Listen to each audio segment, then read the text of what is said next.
is Rabbi Dr. Juan Marcos Bejuana Gutierrez, and this is the second video in the series of videos on the rise of the Inquisition. And when we refer to the Inquisition, we're talking about the Spanish and Portuguese Inquisitions. Now, in the first video, if you haven't seen it, we talked about the scope of the topics that we're going to be discussing in this video series, and we also looked at some basic definitions.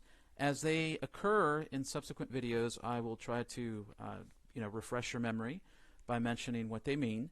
But I would really encourage you to look at the first video. It's only 5 minutes, and my goal is to record these in very short duration so that people can digest them easily and sort of understand the key topics that are being addressed in each video. Now, in this video, we're going to look at the question of complex identity and lay out some of the background history to the rise of the Inquisition. What do I mean by complex identity?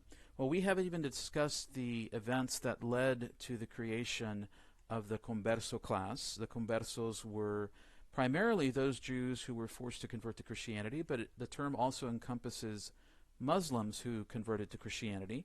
But as a preview, I wanted to lay out one of the perceptions by old Christians of how these converts were perceived. So we have a poem written by the Count of Paredes, which attributes a complex identity to the aspiring converso poet Juan Poeta. And the poem says, each one of the following is his name: Juan, Simuel or Shmuel, and Redoan, an Arabic name. A Moor, so he won't be dead; a Christian, so he will have more worth; but a Jew he is for certain, as far as I can know.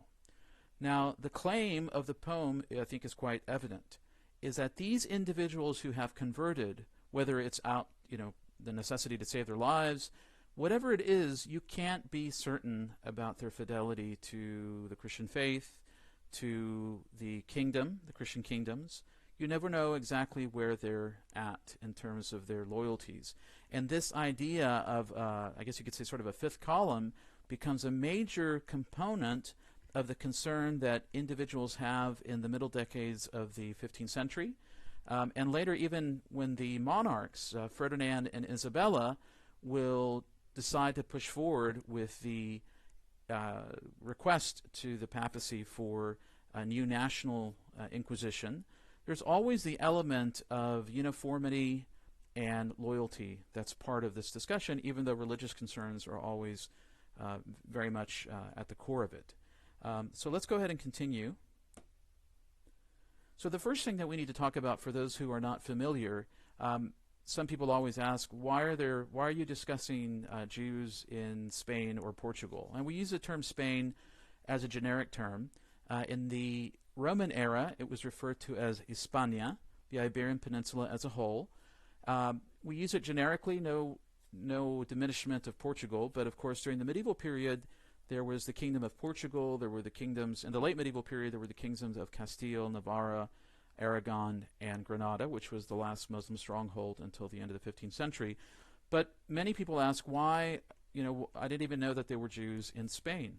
So this map gives us sort of an overview of Jewish population in the Roman Empire in the first century. So you can see sort of a gradual progression of Jewish communities from the land of Israel westward. Of course, there were major Jewish communities in Babylon, in Asia Minor, what we would call Turkey today, and through the Mediterranean.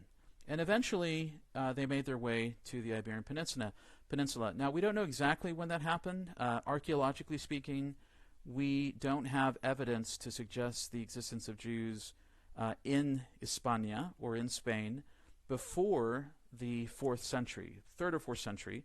But we do have evidence from perhaps unlikely sources that Jews were there already at that time. And one of the sources that we have is actually something called the Council of Elvira. Even though Christianity was still in its formative stages, in the year 303, in the town of Elvira, a group of Christian clerics gathered together to sort of, define the nature of Christianity and its relationship to the non-Christian world. And they raised several points that are of importance to the question of Jews.